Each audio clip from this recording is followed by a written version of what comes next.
primer lugar, agradecer a la Universidad de San Marcos y en especial al Dr. Millones que me hayan invitado a impartir esta charla, que lo cierto es que yo estoy acostumbrada a dictar charlas, pero esta me impone. Les pido perdón si estoy nerviosa, pero en realidad poder dictar una charla acá sientes todo el peso de la tradición de la San Marcos, de Porras Barrenechea, el admirado Porras, y, por qué no decirlo, del Dr. Millones, que también está acá. Así que les pido disculpas si titubeo, pero es por la emoción de estar acá. Bien, hoy hablaremos sobre el dorado. El dorado es un tema que se puede abordar desde un montón de puntos de vista distintos. Aquí nos centraremos en el origen. La verdad es que hablar del dorado resulta fácil porque no requiere introducción. Todo el mundo sabe lo que es el dorado.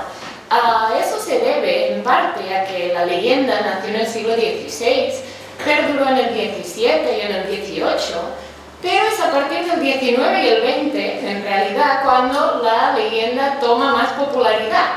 Resulta curioso, pero es gracias sobre todo a la literatura y al cine,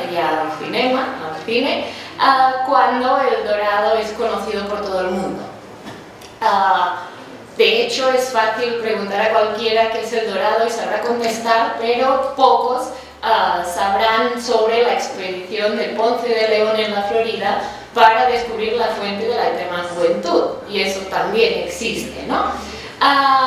Entonces no hace falta introducción al tema del dorado, quedarnos solo con la idea que es ese país fantástico que persiguen los conquistadores y que eso les lleva a arriesgar sus vidas entrando en los territorios más complicados de la geografía americana. Pero como les decía, yo quiero centrarme en los orígenes. Y si hablamos de los orígenes, la mayoría de autores están de acuerdo que debemos buscarlo en la cultura chibcha.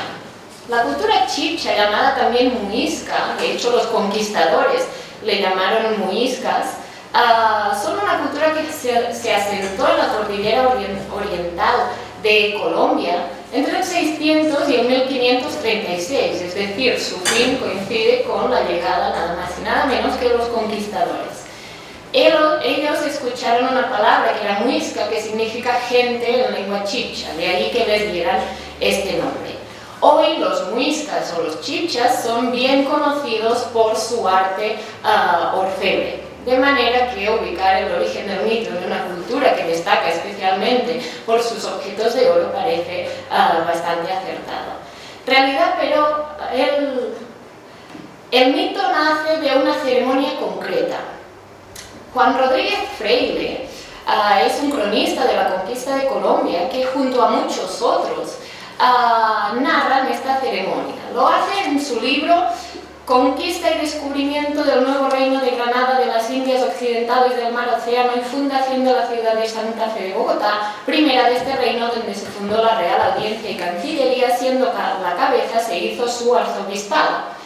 Felizmente el libro se conoce como El Carnero, porque los manuscritos estaban encuadernados en piel de carnero y así evitaremos repetir este inmenso nombre.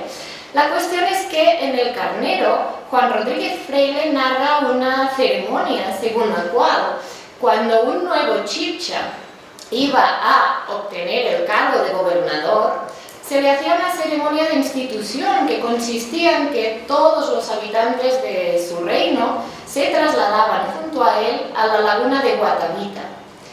En Guatavita se preparaba una barca, una embarcación, y dentro se colocaban un montón de ofrendas de productos ricos, principalmente oro, pero también esmeraldas, etc. Luego se cogía al que tenía que ser el nuevo gobernante y se le desnudaba. Se le untaba todo con una sustancia pegajosa y se le rociaba con polvo de oro. De esta manera el gobernante quedaba convertido prácticamente en una estatua de oro.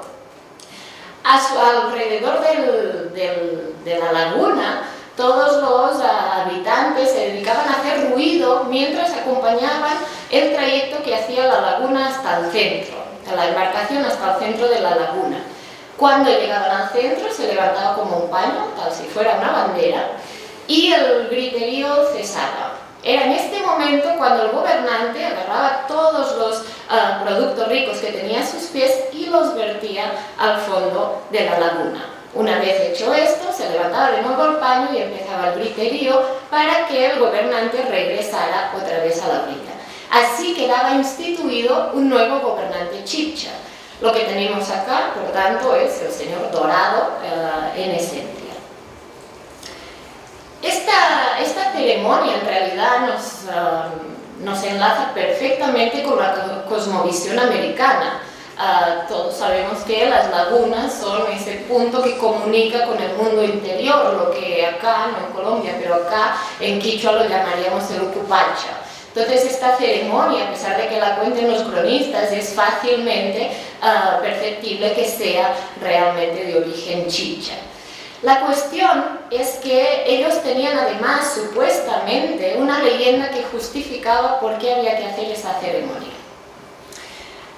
Según la historia pasada, había un cacique llamado Guatavita, es decir, como la laguna, cuya esposa le fue infiel, así que decidió matar al amante. Cuando la mujer se enteró que su marido había asesinado a su amante, algunas crónicas dicen que porque estaban comiendo y se enteró que era lo que estaba servido era realmente su amante, aunque eso probablemente sea la introducción del canibalismo por parte de los españoles. Cuando se enteró, agarró a su hija y se fueron directo al centro del lago. Al cabo de un tiempo, el señor Guatavita, arrepentido, se fue a la laguna para encontrar a su esposa y a su hija. Se metió en la laguna, pero descubrió que debajo estaban viviendo ellas dos, pero en un territorio que era mucho mejor que no el terrenal. Entonces de ahí que decidiera que ellas se quedaran allá, pero les prometió hacerles ofrendas de vez en cuando para que pudieran seguir con su buena vida. Así pues, de esto nace la leyenda del dorado, supuestamente. Puede ser por las ofrendas abocadas a la laguna, puede ser por la idea esa de que en el fondo de la laguna hay una ciudad que, si es tan rica, es que puede ser de oro, o sea por la imagen del personaje todo cubierto de oro. La cuestión es que esta historia fue escuchada por Sebastián de Belalcázar en Quito. ¿Quién es Sebastián de Belalcázar? Él era uno de los conquistadores que llegó junto a Pizarro. De hecho, él estaba en Cajamarca cuando se sentenció y se asesinó a Atahualpa. Tras la muerte de Atahualpa, Pizarro le encargó que fuera a Quito a pacificar Quito, que todos sabemos que eso significa conquistar la zona de Quito. Él hizo eso y esperaba convertirse en el nuevo gobernador de la zona. ¿Cuál es el problema? Llega Pizarro y decide que el gobernador de Quito va a ser Gonzalo, es decir, su hermano. Algunos cronistas dicen que por el enfado de yo quería ser gobernador y al final no lo he sido, aunque eso también es historia mítica, él decidió ir en busca de este señor dorado que había escuchado al anciano en Quito. La cuestión es que empieza una expedición no exenta de problemas y llega a Guatavita en 1538. Lo más curioso del caso es que llega a la laguna y no encuentra el dorado, pero encuentra a dos conquistadores más cuyo objetivo es el mismo. Uno de ellos es Gonzalo Jiménez de Quesada. Ese fue enviado por Pizarro. Es decir, Pizarro sabe que Belalcázar va a ir a buscar el dorado y por si acaso lo encuentra, manda también a su conquistador favorito. Mientras que Nicolaus Federman es enviado desde Venezuela. Por lo tanto, fíjense, en 1538 tres expediciones coinciden en el mismo sitio para encontrar el dorado. ¿Es este el origen del dorado que dará inicio a todo un conjunto de expediciones? Bueno, en realidad hay ya expediciones anteriores que parecen buscar algo similar al dorado. Ejemplo de ello es la expedición que hace Diego de Ordaz en 1532. Él desde Venezuela remonta todo el río Orinoco hasta llegar a lo que hoy es el río Meta. Recibe este nombre porque lo que estaba buscando Diego de Ordaz era el país de Meta. ¿Han escuchado del país de Meta? Pues les sonará un montón. El país de Meta es un país muy rico, con mucho oro, donde gobierna un personaje que tiene mucho poder, ¿no? Al final es la misma historia del Dorado, pero es un precedente al Dorado. Y es que de hecho no podemos olvidar que la idea de viajamos y exploramos para encontrar una zona muy rica, la encontramos incluso en la misma conquista del Perú. Todos recordarán el episodio también mítico, como prácticamente todo en la conquista de América, de la isla del Gallo, ¿no? Cuando Pizarro, viendo que sus hombres ya están por regresarse a Panamá y abandonar la locura que él sí persigue, hace supuestamente una línea en el piso y grita: pobres en Panamá o ricos en Perú, ustedes eligen.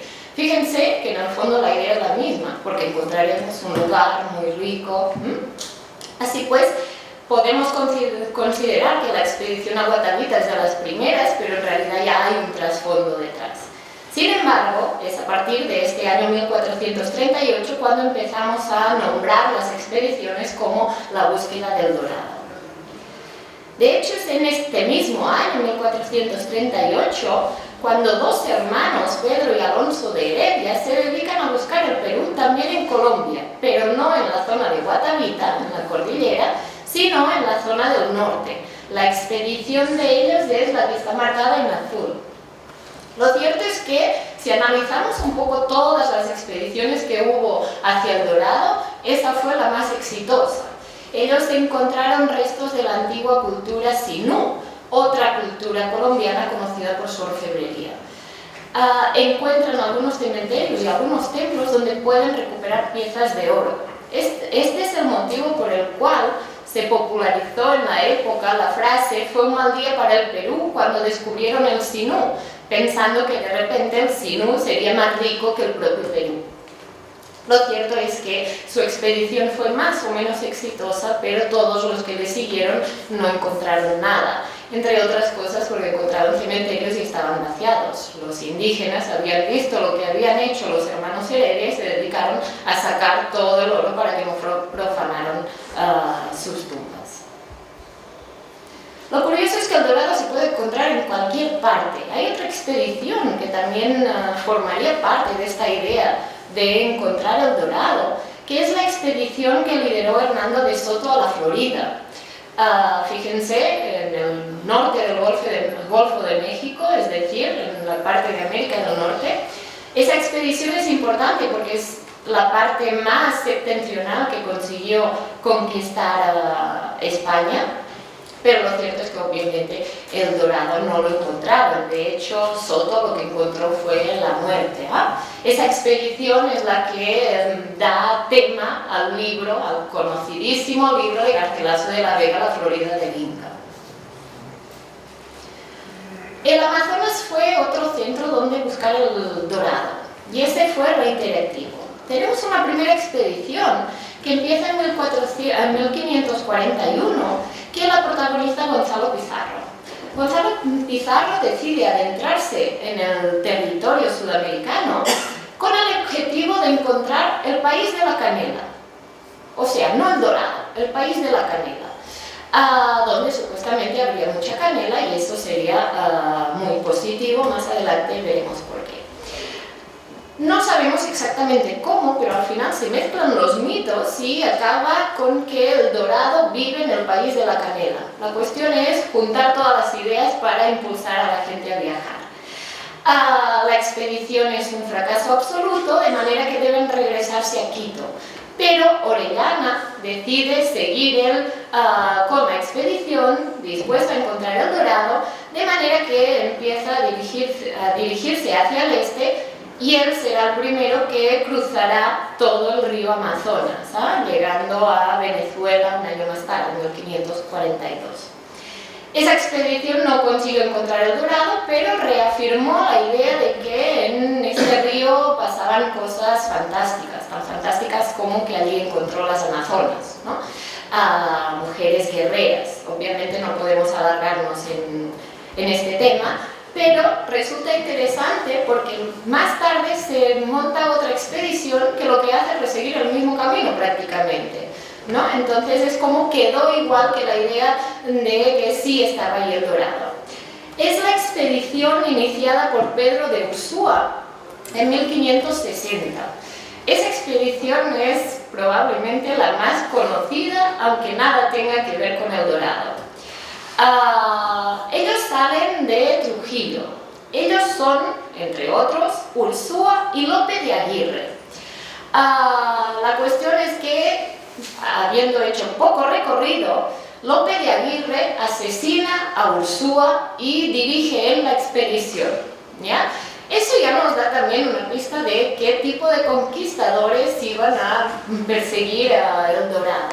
Esta expedición se hace famosa, sin embargo, porque Lope de Aguirre es el que luego empieza toda una revuelta, una especie de revolución en contra del gobierno español. De hecho, de Lope de Aguirre habla Simón de Bolívar y le considera el primer emancipador de América. La verdad es que hay una película, no sé si la conocen, Lope de Aguirre y la cólera de Dios, que les recomiendo, no es de esas que se pongan en los cines muy a menudo, pero narra bastante cómo es todo este mundo. Bien, esas son, por tanto, las principales expediciones que van en busca del dorado. Si se fijan, ya nada tienen que ver con la ceremonia chibcha. El dorado se ha repartido por todo el continente y además ya no es un personaje, es un reino, es la idea de que existe un mundo donde el oro impera. Entonces, hay que explicar cómo ese mito evoluciona. Algunos historiadores explican que esto se debe a que los indígenas vieron cuál era el interés real de los conquistadores y dijeron, ya sabemos la forma de ahuyentarlos. De manera que cada vez que llegaban los conquistadores, los pueblos lo que hacían es decir, no, hay el dorado más allá, ¿no? Y era una forma de ahuyentar a los conquistadores un poquito más lejos. Esta idea se basa, sobre todo, entre otros, en la crónica de Francisco López de Gómara. López de Gómara narra que cuando Vasco Núñez de Balboa llega a Panamá, se encuentra con un señor, el señor Comagre, que pacta con los conquistadores y le da oro. Sin embargo, a la hora de repartir el botín, se genera toda una lucha entre los soldados para ver quién se queda más botín y quién se queda menos.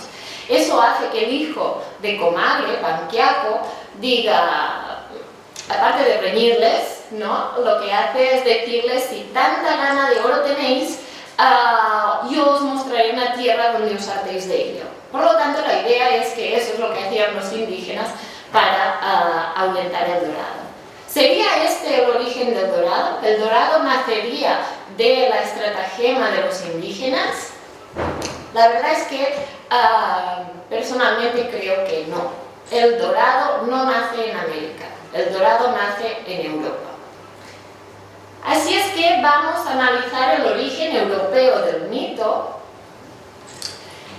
y debemos decir que la idea de un viaje muy complicado hacia tierras desconocidas para encontrar algo que es excepcional es lo que llamamos un topos literario.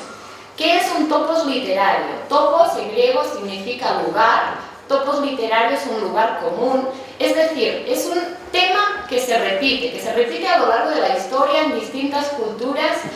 Por ejemplo, un topos literario es la historia de un personaje que nace muy pobre y acaba siendo alguien muy importante. Si se fijan, esa es la historia de Moisés. Lo salvan de las aguas, pero acaba guiando a su pueblo a la tierra prometida. Es la historia de Jesús. Nace entre los animales, pero acaba siendo el rey de los judíos y el personaje principal del cristianismo. Pasa con Rómulo y Remo, que también son amamantados por una loba, pero acaban fundando Roma. Y pasa con Guatiacuri, que es tan pobre que solo puede comer papas, pero acaba siendo un personaje bien importante. Eso es lo que es un topos. El viaje hacia un lugar fantástico también es un topos. Un topos que en Europa estaba bien extendido ya en época griega. Los griegos, historias sobre viajes tienen hartas, pero la que más se parece a la idea del dorado es la historia de Jasón y los argonautas. ¿Conocen la historia? ¿Sí? Nunca sé qué se cuenta acá y qué no.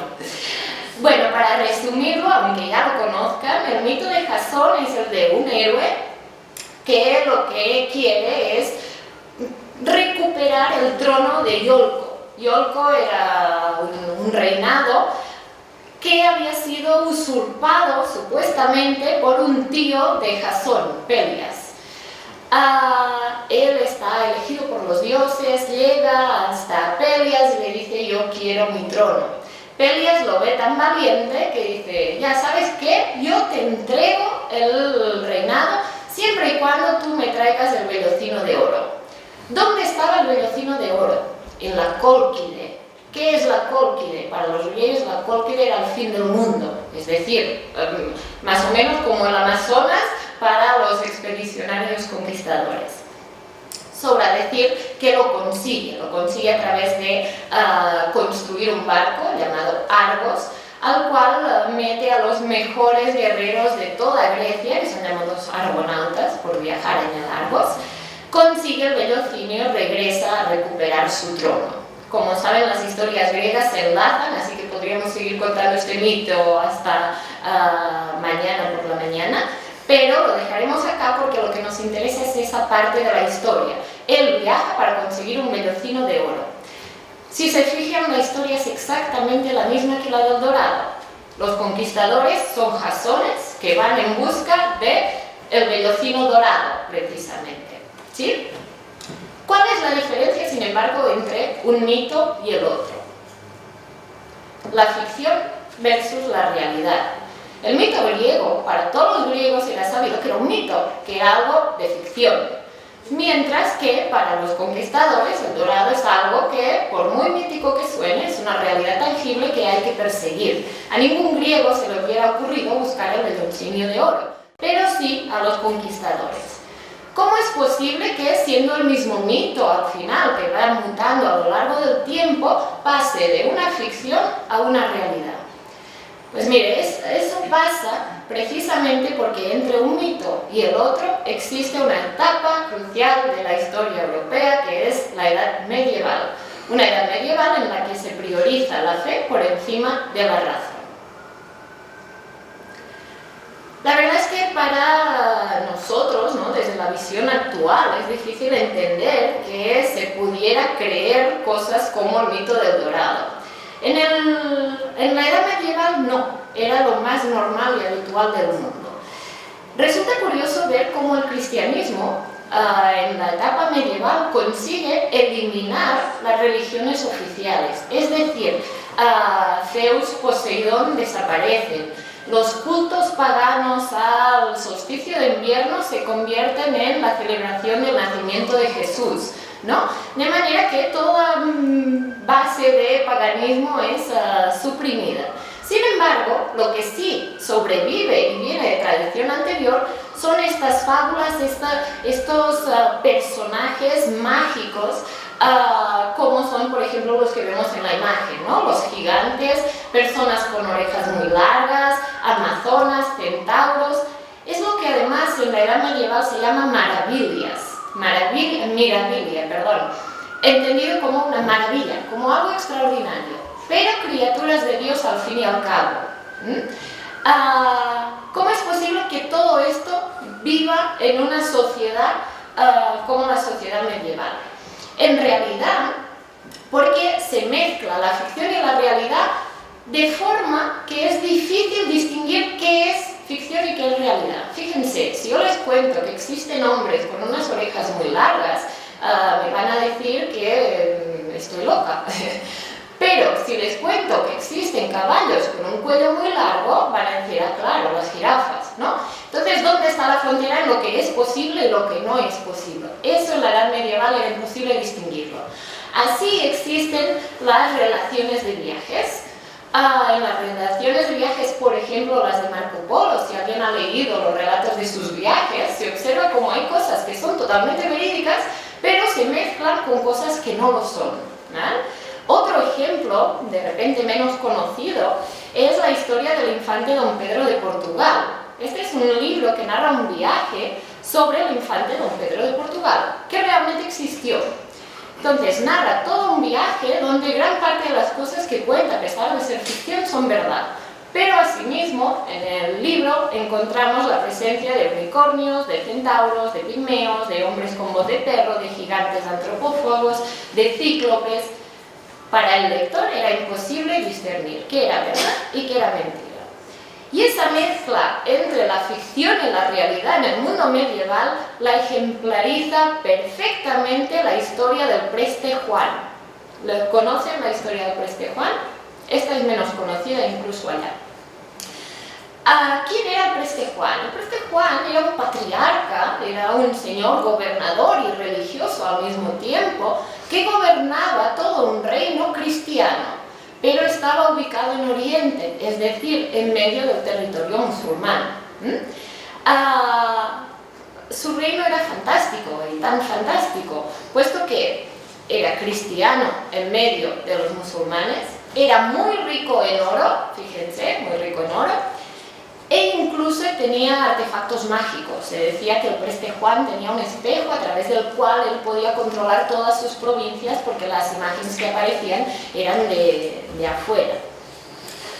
De él se contaba que era descendiente de la casa de David y que su reino estaba ubicado en el sitio de donde salieron los 3 reyes magos a adorar a Jesús. Por lo tanto, esa mezcla entre realidad y ficción, pero también en realidad cristiana. La historia caló tan hondo que llegó a circular una carta apócrifa en la cual el Preste Juan se ofrecía a los gobiernos de Europa para prestarles su ayuda para reconquistar Jerusalén. La Tierra Santa de Jerusalén había sido conquistada por los musulmanes y la gran preocupación de la época era reconquistar Tierra Santa. Entonces el Preste Juan se ofrecía muy amablemente a colaborar en el proyecto. Fíjense, una carta apócrifa, pero circuló en todas las lenguas que existían en el momento, es decir, nadie dudaba de la existencia del Preste Juan. Tanto es así que los portugueses fueron de los que más empeño pusieron en encontrarle. Seguro que todos conocen las aventuras de Bartolomé Díaz intentando reseguir África para llegar a la India, ¿no?, por el sur del continente. Pues bien, en el mismo año en que Bartolomé Díaz salía para el sur de África, otra expedición salía de Lisboa, aunque era una expedición un poco más pequeña, estaba formada por 2 personas, que son Pero da Covila y Alfonso de Paiva. Ambos hablaban perfectamente el árabe, de manera que se disfrazaron de comerciantes árabes e intentaron reconstruir también la ruta comercial hacia Oriente, pero sobre todo para encontrar al Preste Juan. Cuando llegan a Arabia Saudí, al sur de la península arábiga, se separan. Pero da Covila viaja hacia Calicut, es decir, hacia la India, en busca de, a ver si les suena, el país de la canela. Ese país que ya buscaba Gonzalo Pizarro también, ¿no? Mientras que Alfonso de Paiva lo que hace es irse hacia Etiopía. Etiopía, que en aquel momento se llamaba Abisinia. ¿A buscar qué? El Preste Juan. Quedan en encontrarse al cabo de 2 años en Alejandría. Pero cuando Covila llega a Alejandría se encuentra con unos portugueses que le cuentan 3 noticias. La primera es que Paiva ha muerto. La segunda, que Bartolomé Díaz ya consiguió llegar al sur de África. La tercera, que su hijo está bien, que tiene 2 años y es un mozalbete perfecto. Él había partido dejando a su mujer embarazada. Ante eso, ¿qué hace Covila? Regresa a Portugal a conocer a su hijo. No, claro que no. Lo que hace es irse hacia Abisinia para ver si encuentra dónde se quedó Paiva y a ver si así puede llegar al reino del Preste Juan. Lo más curioso es que dice encontrarlo. El Preste Juan al final fue localizado. Bueno, lo cierto es que en Abisinia existía una comunidad cristiana que había resistido a todas las influencias musulmanas de alrededor, pero obviamente nada tenía que ver con el Preste Juan. Era una comunidad más bien pobre y para nada dispuesta a someterse a las voluntades de Roma. Así que es un Preste Juan bastante dilucidado respecto a la imagen original. Lo cierto es que eso sirvió al menos para poner fin a la historia del Preste Juan. Digamos que ya lo hemos encontrado, no era lo que esperábamos y lo dejamos allá. Pero fíjense, la historia del Preste Juan se inicia en el siglo XII y eso ocurre en el siglo XV. Es decir, Europa se pasó 4 siglos buscando a un rey sacerdote que jamás existió, pero que todos pusieron su empeño en seguir creyendo en su existencia. Ante eso, no resulta nada extraño que los conquistadores que llegan a América, viniendo con toda esa tradición, crean en la posibilidad de la existencia de un dorado. Al final, el dorado no sería más que un Preste Juan en América. Sin embargo, hay también una diferencia importante entre la historia del Preste Juan y la historia del dorado. La idea de encontrar el Preste Juan era una idea, digamos que nacional, religiosa, en la que todos los gobiernos, como proyecto de gobierno, querían contactar con él, porque al ser cristiano les ayudaría. Entonces no es una iniciativa para nada particular, es algo que está como un programa de Estado. En cambio, el dorado son gente individual que lo que quiere es enriquecerse y ganar fama. ¿Cómo es posible que se dé este cambio de un paso al otro? Eso tiene que ver con el hecho que si en la edad medieval priorizaban la fe, en la edad moderna priorizan la razón. De hecho, el paso de la edad medieval a la edad moderna es lo que explica en gran parte el mito del dorado. Eso lo podemos observar si nos fijamos en la literatura de la época, en cuál era la literatura típica en la edad medieval y cuál era la de la edad moderna. En la edad medieval, la literatura más popular, más conocida, oral, pero literatura al fin y al cabo, eran los cantares de gesta.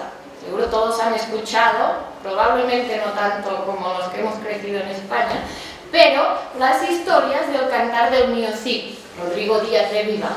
¿Quién era este personaje? Pues era un personaje que ayudó a la reconquista contra Al-Ándalus, ¿no?, para los reyes españoles. El cantar del Mío Cid, ¿qué hace? Pues poner a un héroe con un objetivo sublime, patriótico, religioso, en ese caso se combinan ambos, en un marco real, conocido.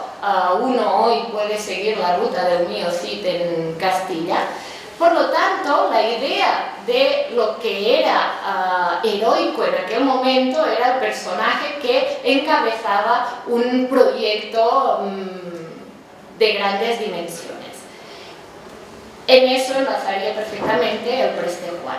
En cambio, en el siglo XVI, con la Edad Moderna, aparece otro tipo de literatura, que son las novelas de caballerías. Y si se fijan, parecen creadas por oposición a lo que es el cantar de gesta.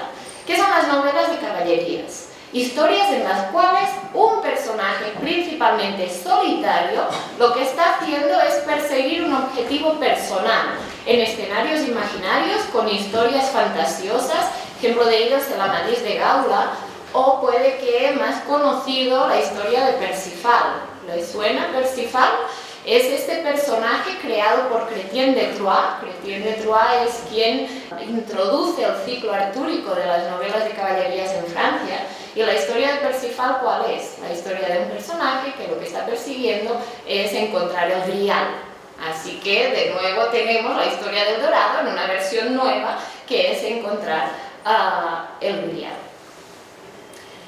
Ese cambio de paradigma entre la historia épica y sublime de todo un pueblo con el interés personal de alguien se observa también en la misma conquista. Todos conocemos lo que es el dorado, sin embargo, Cristóbal Colón en su discurso no está hablando de una gloria personal, de lo que está hablando es hay que llegar a la India para poder ampliar los dominios de la fe católica.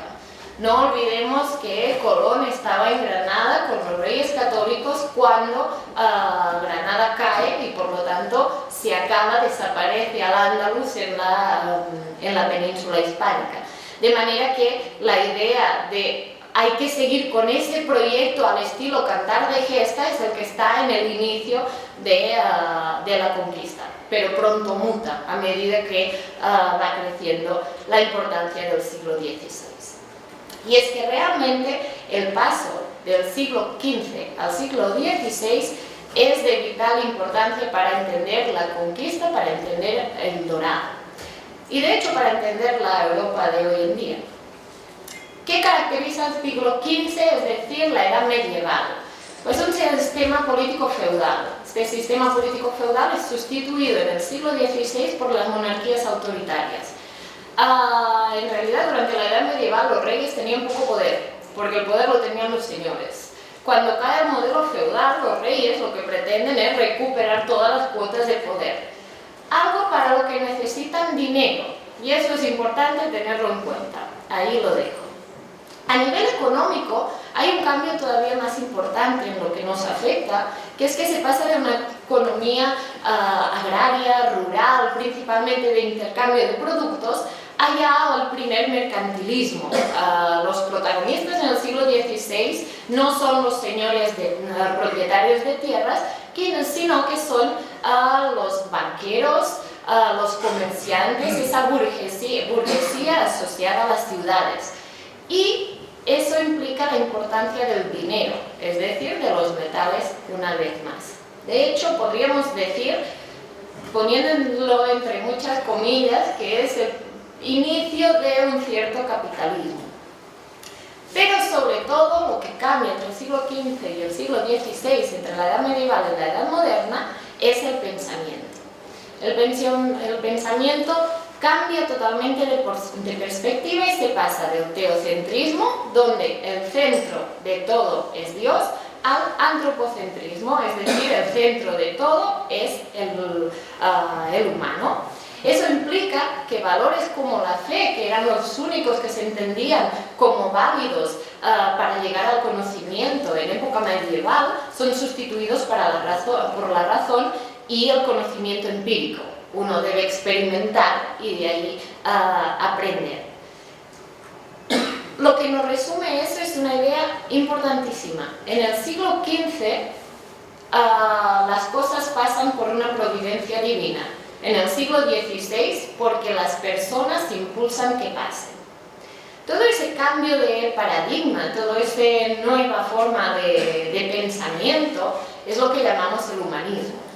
El humanismo se caracteriza por muchas cosas, una de ellas la recuperación de los clásicos grecolatinos, es decir, Jasón volvía a estar de moda en la época. Pero también cosas importantes como la revalorización de la fama y la gloria personal. Eso en la Edad Medieval había quedado como abandonado porque toda la fama y toda la gloria es para Dios. En cambio, en el siglo XVI, que uno triunfe está bien, él toma sus decisiones y triunfa. Es más, si tiene éxito, eso significa que hay una bendición divina, es decir, Dios te está apoyando, no desaparece la idea de Dios, obviamente.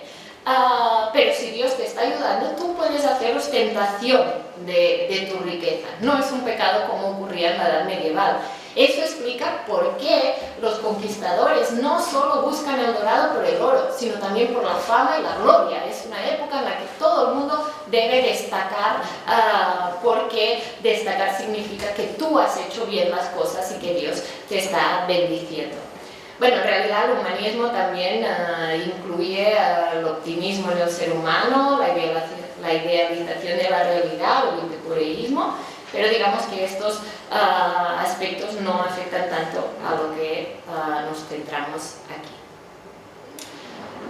Bien, entonces hablábamos de que lo importante es que la providencia divina ya no tiene su papel, sino que el papel principal lo tiene la acción humana. Perdón.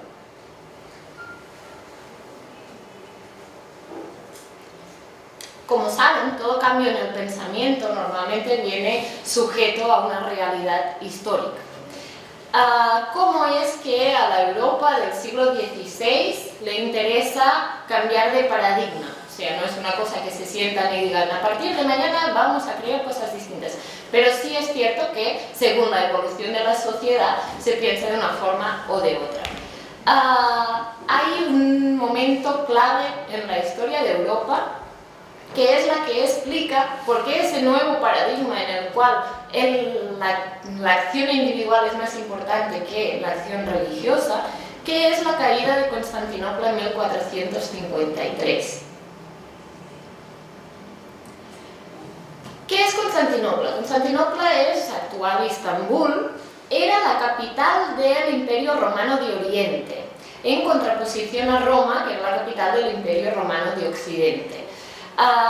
El Imperio Romano, en el 395, con la muerte del emperador Teodosio, se divide en dos. De manera que lo que había sido el antiguo imperio queda repartido, su poder queda repartido entre dos ciudades. Eso es importante, pero más importante es que a partir del cisma de Occidente, esa división ya no es solo territorial y de poder, sino que además el Imperio Romano de Occidente es el representante del cristianismo católico, mientras que Constantinopla es la sede del poder ortodoxo. ¿De acuerdo? Entonces aquí tenemos dos mundos cristianos, pero que están en oposición. Constantinopla era un lugar clave y de hecho Roma mandó una cruzada contra Constantinopla. Fíjense que las cruzadas siempre eran contra el infiel, ¿no? En este caso se considera infiel al ortodoxo, aunque sea cristiano. Ellos mandan una cruzada entre 1202 y 1204, ganan, pero al final son expulsados en 1261. Constantinopla, por tanto, sigue en manos de los ortodoxos. Eso para Roma podría ser un problema, pero lo que realmente fue un problema fue cuando Constantinopla cayó a manos del sultán Mehmed II, es decir, el sultán del Imperio Otomano. Eso significa que los turcos llegaron a Constantinopla y con ellos la religión musulmana. La verdad es que esta caída es como un punto de decepción en todo el mundo europeo. Primero porque supone que Constantinopla es musulmana, pero también porque si se fijan en el color marrón vemos cómo va avanzando el imperio turco a través de Europa. Así que marca un antes y un después. ¿Por qué es tan importante Constantinopla? ¿Por qué los cristianos católicos ya querían ganarla cuando era cristiana ortodoxa? Si observan este mapa, pueden ver dónde está ubicado Istambul. ¿Observan cuál es la importancia de Istambul? Si se fijan, aquí lo que vemos representado es la ruta de la seda. En realidad no solo sería la ruta de la seda, sería varias rutas comerciales con Oriente, llegaban a Europa a través de Constantinopla. ¿Qué implica que Constantinopla sea musulmana? Que cuando Europa quiere conseguir los productos, se encuentra con que o Constantinopla no se los da o les hace pagar un precio que vale bastante más de lo que están acostumbrados. Eso es importantísimo en la historia europea. ¿Por qué? Porque desde Oriente y a través de Constantinopla llegaban productos como la pimienta, la canela, el clavo. Eso es lo que hoy llamamos especias, y dices, bueno, si no tienes pimienta para la ensalada, pues tampoco parece que vaya a acabarse el mundo, ¿no? En aquella época, sin embargo, esos productos eran importantísimos, por tres razones. La primera, porque ayudaban a la conservación de la carne. La segunda, porque disimulaban el sabor de la carne, que no se comía muy fresca. Y tercera, porque se usaban también para hacer medicamentos. Es decir, hablamos de la ruta de las especias, pero no es la especie que ahorita ponemos para sazonar así a lo último. Eso fue importantísimo y obligó a los gobiernos europeos a buscar alternativas para llegar a la India. De hecho, ahí está el origen de que los portugueses bordearan toda África para llegar a la India, o ahí está el origen de que los reyes católicos financiaron un proyecto tan loco como era el de Cristóbal Colón en la época, ¿no? Era esta necesidad de llegar a las Indias. ¿Cómo se relaciona eso, sin embargo, con la iniciativa personal de la que estábamos hablando? Si se fijan, ahorita la necesidad no es ir a conquistar Jerusalén. La necesidad es moverse por todo el mundo y encontrar nuevas vías. Los gobiernos, ya bastante debilitados por las guerras que tenían entre ellos, no podían sufragar grandes empresas al estilo de los Cantares de Gesta. Vamos a tener nuestro héroe que impulse nuestro proyecto. Sino que lo que hay que hacer es impulsar la iniciativa privada. Y eso se observa claramente en lo que pasa en la conquista de América. Las compañías americanas son un buen ejemplo de ello. Fíjense, si uno consigue la plata y los recursos para ir a explorar, puede hacerlo. Obviamente en nombre de los reyes católicos, pero nos parece bien que usted tome su propia iniciativa y haga su propio proyecto. Es decir, lo que está de moda, entre comillas, en el siglo XVI en el pensamiento es favorecer precisamente eso, porque eso favorece también a los gobiernos. Teniendo en cuenta todo eso, ¿qué es el dorado? El dorado es una mezcla entre las tradiciones medievales y las tradiciones modernas. El dorado, por una parte,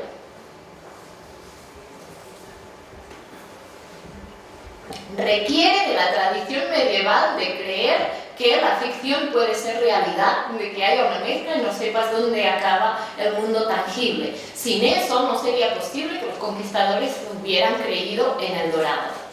Pero por otro lado, el dorado tampoco habría existido si no hubiera sido por el impulso a la iniciativa privada y a la vanagloria que eso suponía en la sociedad el conseguirlo.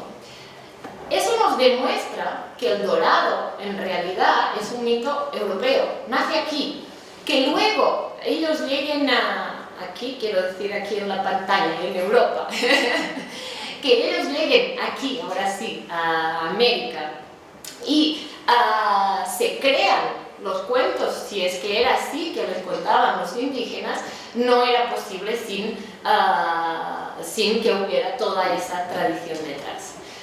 Pero además, no solo podemos concluir que el dorado es un mito español, y europeo, sino que además nos permite concluir que estudiar el dorado nos aporta muy poco en cuanto al estudio de América, pero nos aporta mucho en cuanto al estudio de qué es España en el siglo XV-XVI. Y si me permiten, recuperaré un poco la idea, y pareciera que me voy del tema, pero veremos por qué lo recupero. Si se acuerdan, empezamos con la idea de topos. Topos, el lugar común, este mito que se repite. Hemos visto para la Edad Antigua a Jasón y los Argonautas, hemos visto para la Edad Medieval el Preste Juan, para la época de transición entre la Edad Medieval y la Edad Moderna, el Dorado, pero para la Edad Moderna el ejemplo más claro es la obra de Tomás Moro. Tomás Moro además juega con el concepto de topos. ¿Qué es la obra de Tomás Moro? La historia de un viaje hacia una isla imaginaria. Entonces sigue perfectamente la idea del topos literario que estábamos viendo.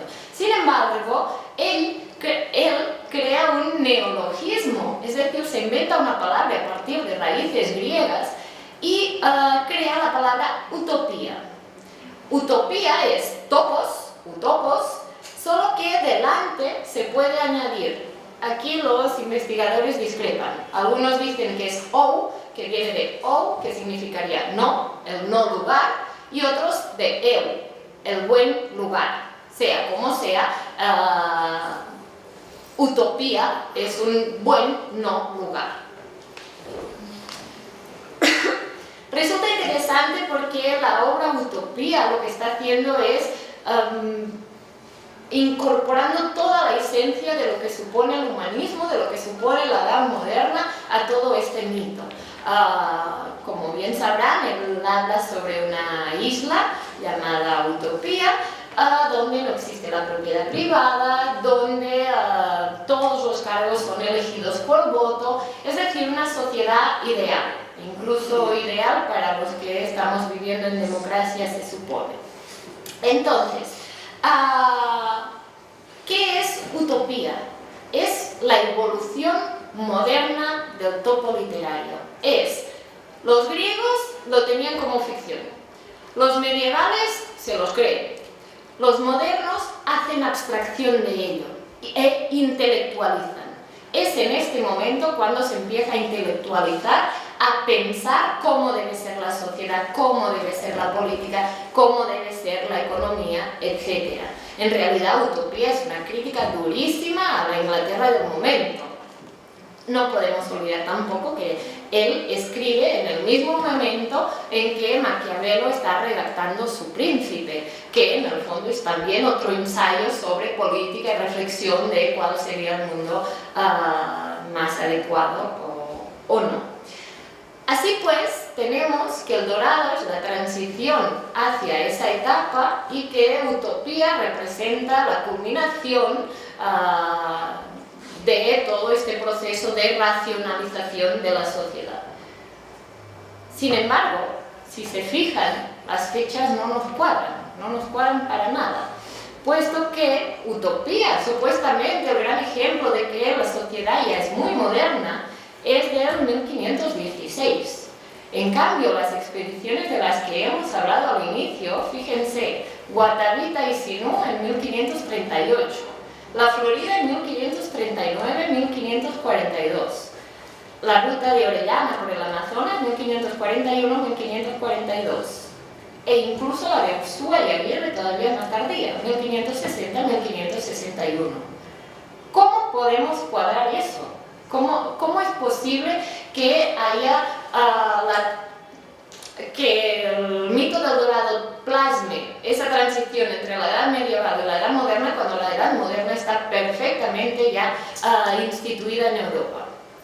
Pues bien, como les decía, el dorado nos permite hablar sobre todo de la historia de España. Entonces, la diferencia dónde está, en que una cosa es lo que estaba ocurriendo en Europa, la otra la que estaba ocurriendo en España. ¿Qué estaba ocurriendo en España? La modernidad entró mucho más tarde. ¿Por qué? Porque estaban ocupados conquistando América. Entonces, los conquistadores, esos que todavía creen en el dorado, tal si vivieran en la edad medieval, no tendrían cabida en una Europa de Tomás Moro. Pero sin embargo, sí encuentran su espacio en América. En América no está llegando toda esta intelectualidad, más allá de que ustedes saben, ¿no? Los conquistadores que se dedicaron a perseguir el dorado no eran precisamente los más leídos de la sociedad. Entonces, ¿de qué nos habla el mito? Nos habla de cómo en la España del siglo XVI aún pervivía una tradición medieval que en el resto de Europa ya estaba superada. De hecho, y ya que he hablado tanto de literatura, permítanme que acabe con una referencia plenamente literaria, que es el ingenioso hidalgo Don Quijote de la Mancha. Podrán decirme que eso no tiene nada que ver con el tema que he expuesto, pero en realidad sí. Si se fijan, Miguel de Cervantes escribe su obra en 1605. ¿Qué es el Quijote? El Quijote es una crítica a todos aquellos que se creen las novelas de caballerías. La historia es la de un personaje que de tanto leer novelas de caballerías pierde el juicio y se convierte en un caballero andante que va persiguiendo los molinos como si fueran gigantes. En realidad, Miguel de Cervantes estaba haciendo una crítica a la España que seguía con la mentalidad medieval en lugar de introducir la modernidad. Entonces, Miguel de Cervantes, de repente, lo que estaba haciendo es considerar Quijotes a todos aquellos que aún perseguían el dorado en pleno siglo XVI. Gracias, doctora. Quisiera que profundices eso, si lo mítico es algo que no sucedió, o hay evidencias de lo contrario, o lo que nos enseña acá en Perú en los colegios, ¿no? Hola, buenas noches.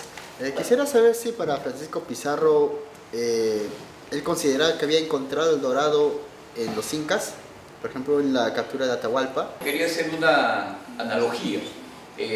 Las construcciones no solamente son por el lado del dorado, sino por el lado de los nombres. El nombre de Perú no existía, fue inventado en Centroamérica buscando la tierra de un cacique de Centroamérica llamado Belú.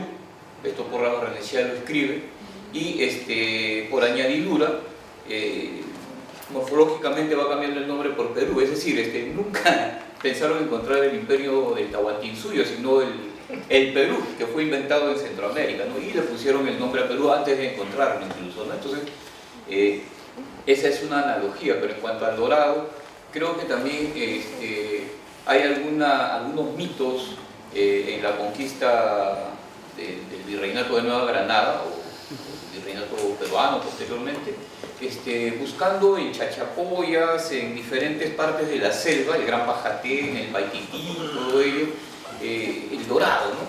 Creo que Bernabé Cobo, cuando habla de la búsqueda del Ofir, en su Historia del Nuevo Mundo, él habla pues de que los hijos de Salomón vienen a América y encuentran el oro de Ofir, ¿no es cierto? Ofir creo que era uno de los hijos de Salomón, ¿no? Entonces hay todas estas cosas, porque ya Cobo escribe en 1650, no 1640, ya en el siglo XVII. Hay todas estas cosas que son leyendas, cosas míticas, y que se tratan de incrustar en el imaginario para generar una nueva forma de pensamiento y desterrar todo el paganismo que era propio de Tahuantinsuyo, ¿no? Creo que es una forma también de evangelización, esto de darle un matiz evangelizador, ¿no? A toda esta obra bueno, como decían los españoles, ¿no? Por el rey y por Santiago, ¿no? O sea, por el poder político y por el poder religioso, ¿no? Para dominar y doblegar el imperio incaico, ¿no? Es respecto a lo que ha señalado de la modernidad que surge en Europa, que España estaba un poco lejos de esas digamos, perspectivas, y además ya el humanismo está presente. Sin embargo, los países coloniales siguen otro ritmo, o sea, me refiero a que ya dejan de ser por lo menos colonias de ese tipo recién en el siglo XIX y en el siglo incluso XX. Entonces, ¿de qué estamos hablando humanismo? ¿Cómo dentro de tu perspectiva lo estás tomando? Sí, porque digamos, esa época tan interesante que revolucionó el mundo, en realidad se dio a la presencia justamente del descubrimiento de América. O sea, le dimos lugar a un viejo mundo porque apareció un nuevo mundo, si no, no hubiera tenido esa connotación. O sea, me parece muy interesante tu planteamiento, pero en esa parte pues me gustaría, ¿no? Quizás no has tenido tiempo de explicarlo. Muchas gracias.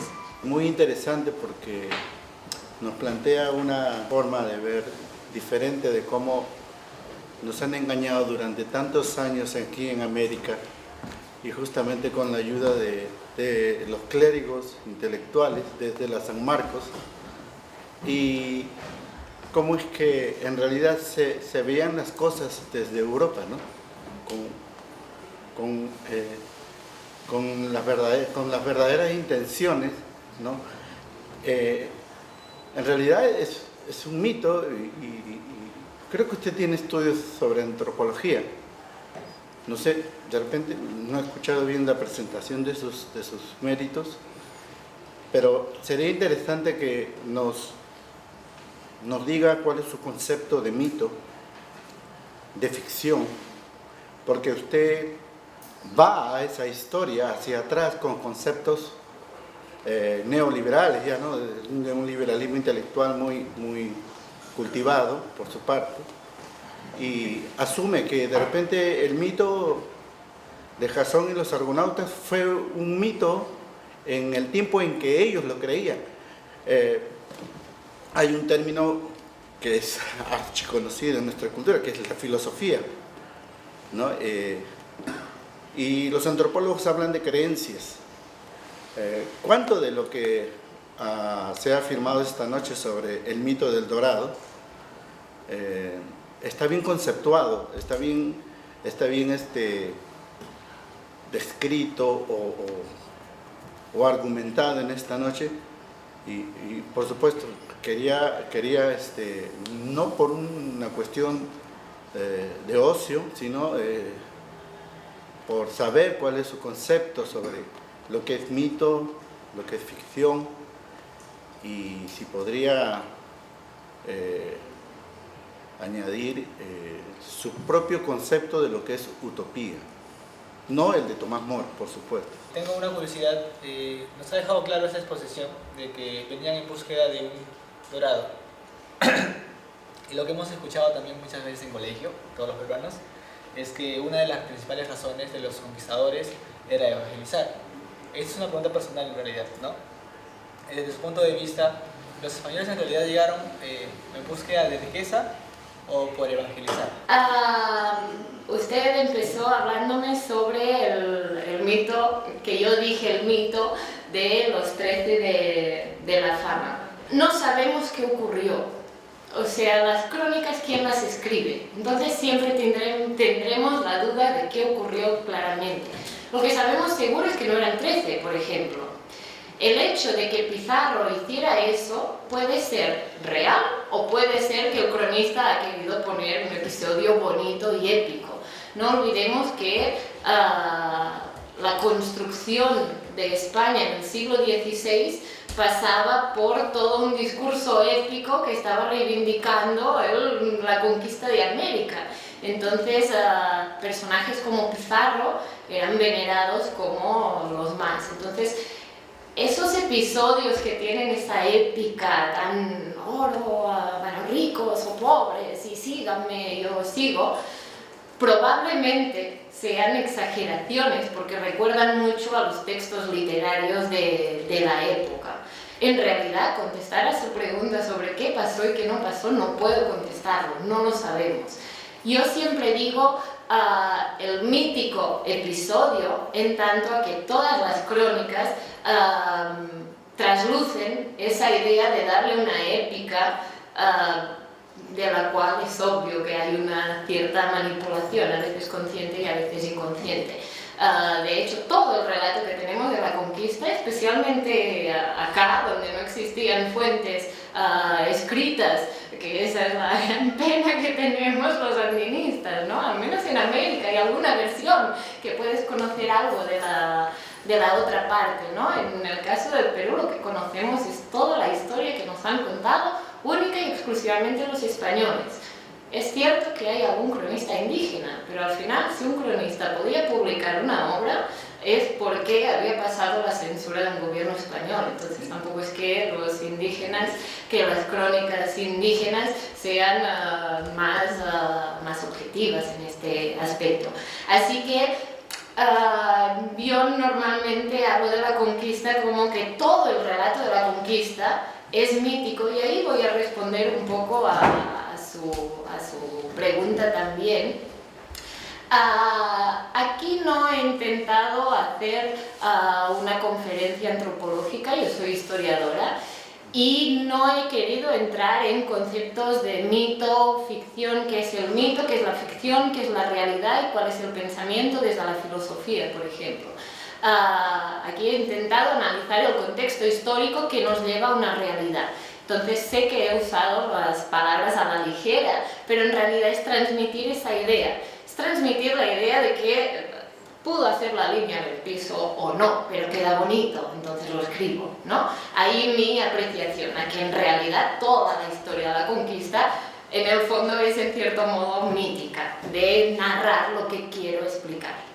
Así también contesto en parte, y ya que estoy contestando en parte su pregunta, le voy a decir que bueno, mi opinión sobre la utopía, o lo que yo considero utopía, bueno, no creo que sea importante en cuanto al tema del dorado, pero si quiere, al salir podemos charlar largamente de lo que es para mí la utopía. En todo caso, cuando dijo que en las San Marcos también se había contado parte de la historia distorsionada, bueno, San Marcos ahorita me ha invitado a mí para que cuente también otra versión de la historia. Después de muchos siglos. Porque me esperaban a mí. A ver. La siguiente era sobre si Pizarro había considerado que había encontrado el dorado. Bien. Esa es una buena y, si me permiten la bajeza, jodida pregunta. Sí, lo sé. Como el dorado no existe, todo lo que asociamos al dorado, de hecho hay muchas expediciones que nunca hablaron del dorado, pero ahora los consideramos que iban en busca del dorado. Digamos que el dorado era un discurso que era muy fácil de manejar. Entonces, probablemente Pizarro estaba convencido de que había encontrado parte de su dorado y seguramente así lo vendía. Sin embargo, pongámonos en la piel de Pizarro. Pizarro vence a Atahualpa y se queda con, también si hacemos caso al episodio, si nos creemos el episodio del cuarto de Cajamarca, se queda con un montón de oro, entonces él podría estar convencido de haber encontrado su dorado. Sin embargo, a Pizarro, ¿qué le interesa más? Que el dorado no esté descubierto todavía. ¿Por qué? Porque así manda a Jiménez de Quesada, manda a Pizarro, su hermano, manda a Orellana, ¿a qué? A explorar más territorios que no están conocidos. Entonces, al final, a Pizarro, el mito del dorado es un poco como a los reyes de Europa, ¿no? Que no es que inventen el mito, pero les va perfecto. Entonces, no creo, personalmente no creo que Pizarro dijera yo encontré el dorado y aquí se acaba la historia. Más bien interesa que todo el mundo siga a buscar el dorado.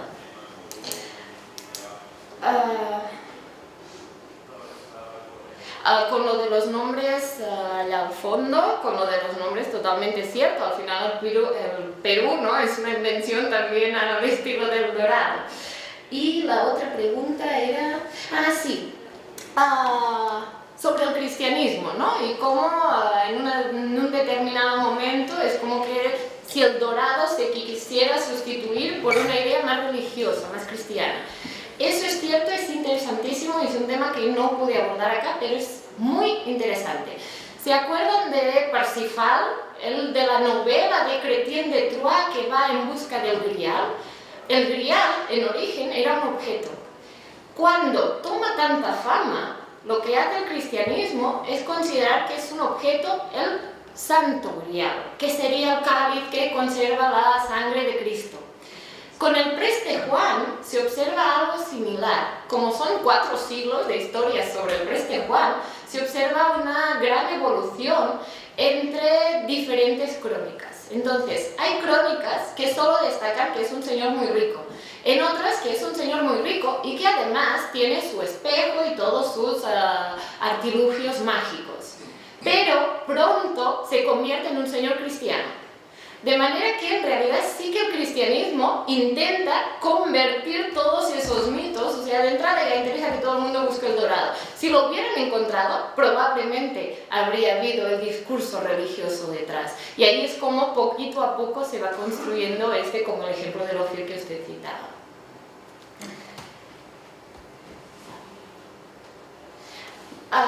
Usted.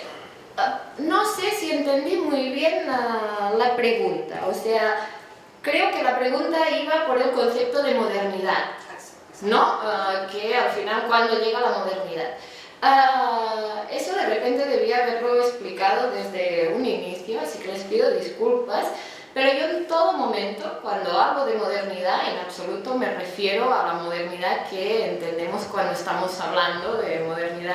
Modernidad es tener un iPhone y WhatsApp, ¿no? Obviamente, modernidad me refiero al concepto de la edad moderna. Una edad moderna que termina y empieza la edad contemporánea, o sea, es un moderno del siglo XVI y XVII.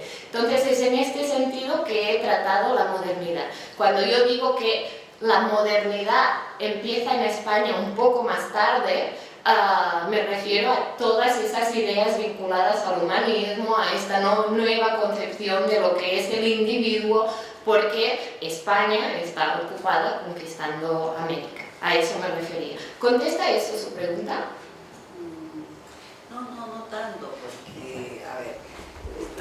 trae ciertos valores, evidentemente no como los que pensamos ahora necesariamente, pero tienen en el sentido de pensar también en el otro, ¿no es cierto? Entonces, estamos viendo que quizás hasta, no sé, me parece, faltaría como ubicarlo un poco más porque a mí me remite a un mundo donde la gente piensa no solamente a desacralizar, sino a entenderse como humanidad.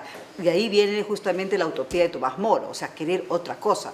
Pero sin embargo, eso es en el siglo XV, XVI, hasta el siglo XIX, incluso el XX, ¿no? Como vemos a nivel global, recién se va rompiendo con la descolonización de muchos pueblos, o sea que me resulta muy lejana esa definición para ubicarnos en la época actual. Esa era mi inquietud y cómo más bien trabajarla, porque en todo caso parecería una ideologización que habría detrás, quizás que no lo quieres, yo no creo que lo quieras. Esa es mi inquietud, sí. ¿De acuerdo? Sí, ¿se entiende, verdad? Sí. Si soy sincera, más o menos.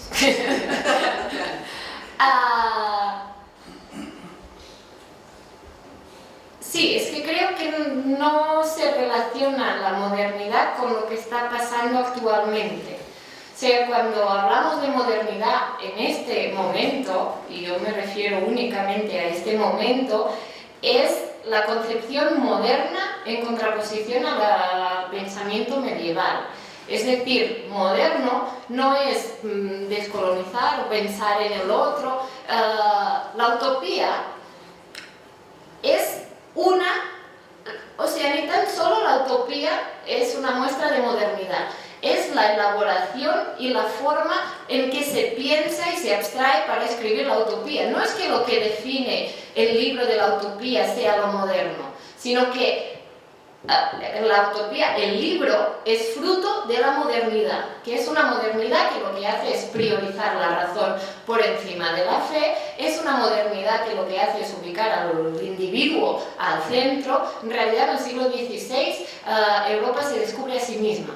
Siempre se habla del descubrimiento allá, ¿no? En realidad, en el XVI lo que descubre Europa es que ella existe y que debe plantearse quién es, ¿no? Esa es la modernidad, es en este concepto. Y eso significa que lo he explicado mal, así que corrijo. Utopía, lo que se define en utopía no es la modernidad. El hecho de que se escribiera la utopía es la influencia de la modernidad. Con eso creo que también entiendo mejor su observación. Así que espero que con eso haya quedado más claro que nada que ver. Tal vez es agregar que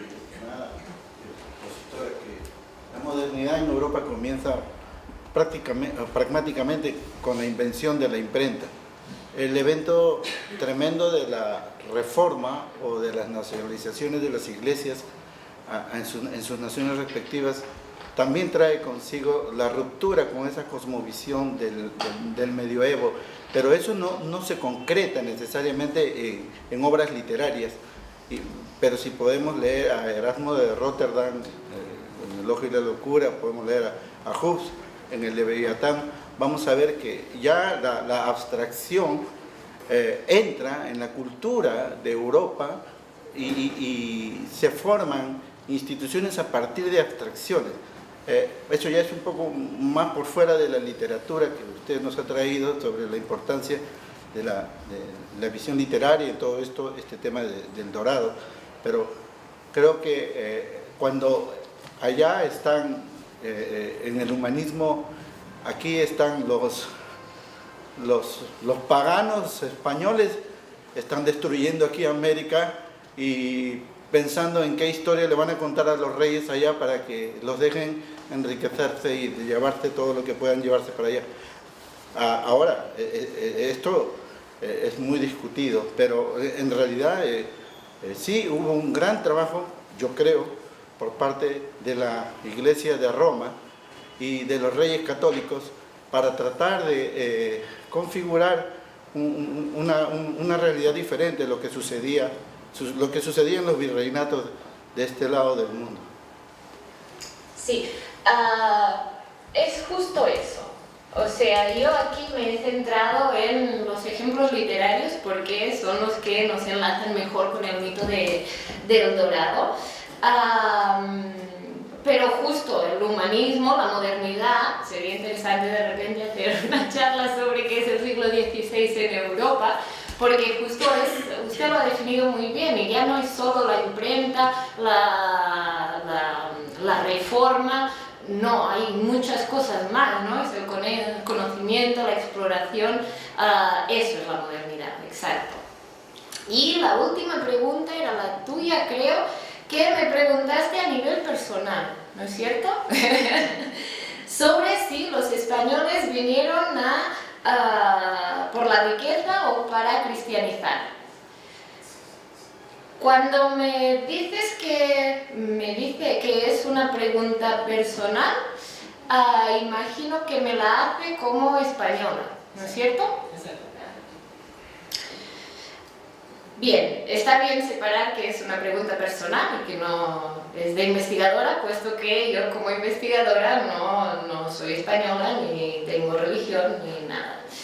El problema es que a nivel personal tampoco soy española. Les invito a mi conferencia del jueves. En realidad yo soy catalana. Mi pasaporte, mi DNI es español. Pero yo no puedo contestar algo como española porque jamás en mi vida me he sentido española. Así que, si quieres la opinión de una española, habrá que buscar al siguiente ponente a ver si estás más de suerte. De todos modos, yo creo que por ambas cosas.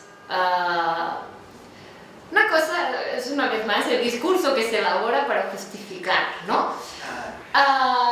En realidad, la conquista interesaba a los reyes y al papado. De manera que los dos objetivos estaban allí, ¿no? Y no... es difícil separar uno de otro.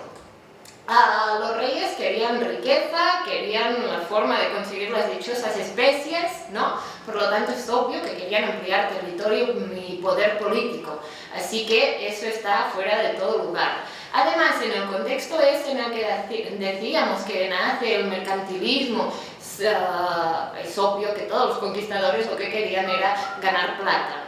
Además, no podemos olvidar que quiénes son los conquistadores que vienen a América. Son gente que se ha dedicado toda su vida a luchar contra los musulmanes en la península.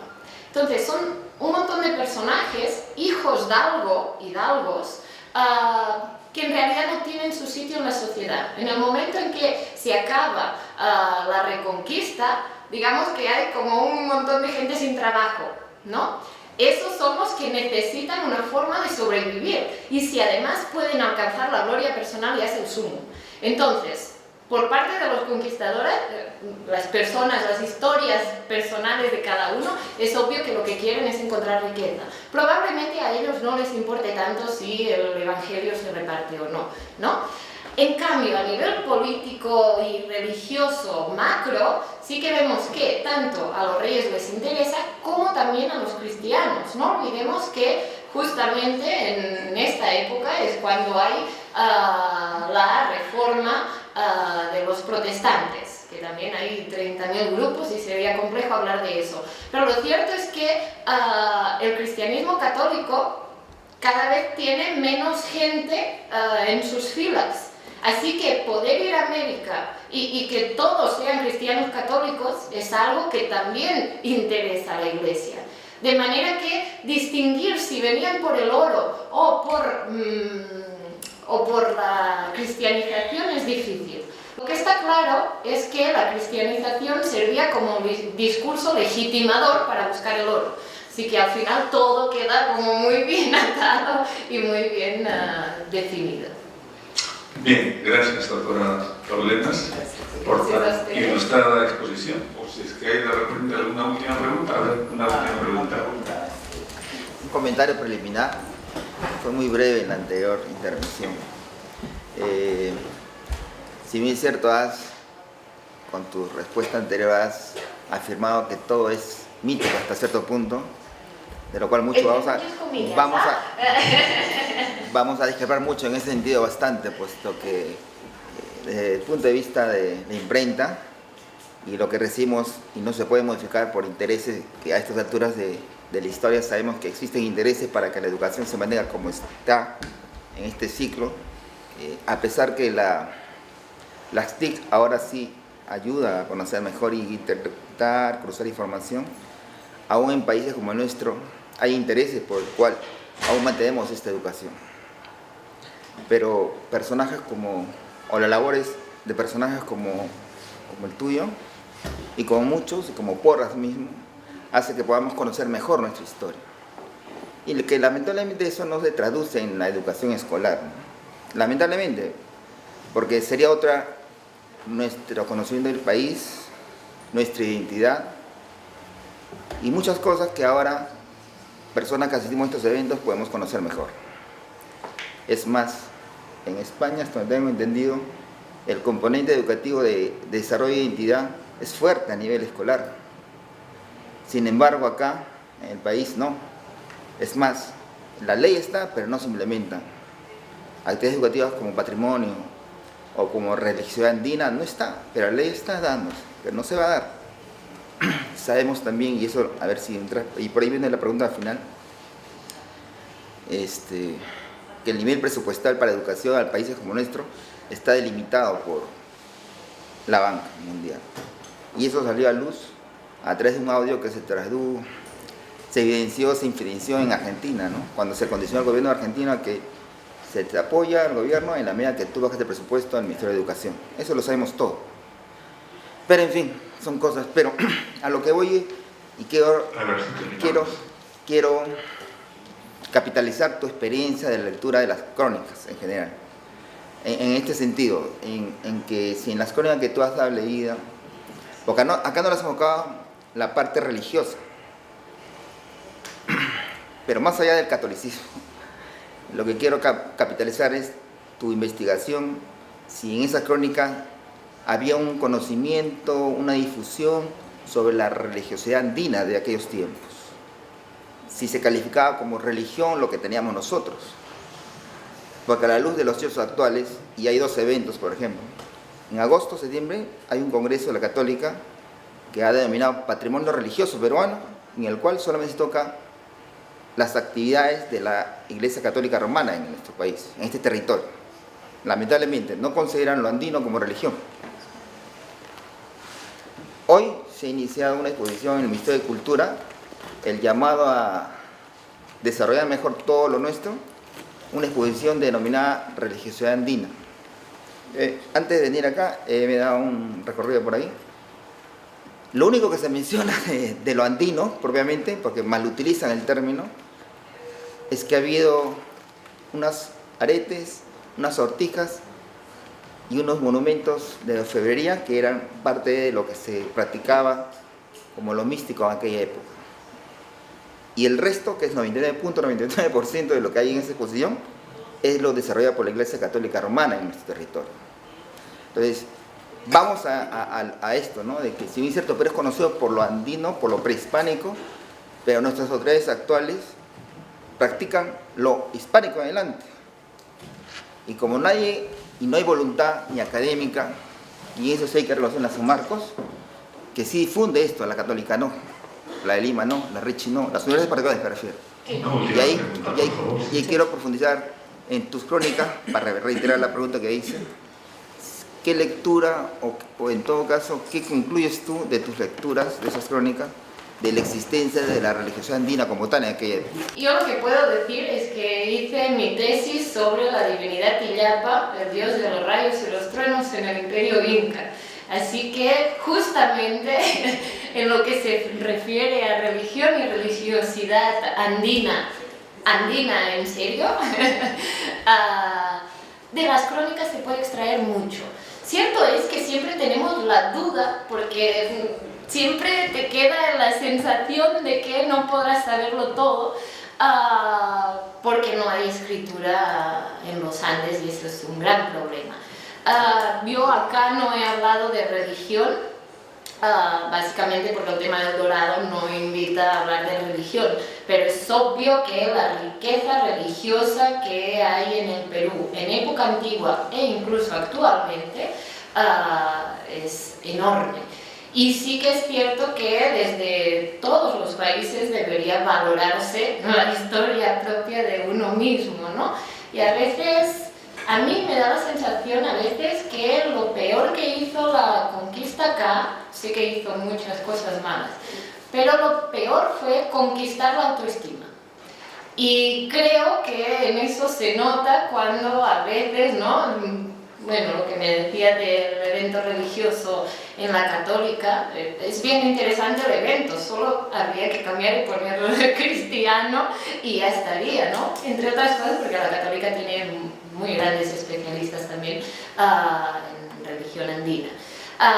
Entonces sí, las crónicas son una base importantísima para conocer la religión, la compleja religión o las complejas religiones que existieron en los Andes y que de alguna forma perviven, y ahora el doctor Millones se dedica precisamente a describirlas, ¿no? y analizarlas. Gracias, doctora Ariadna. Muchas gracias.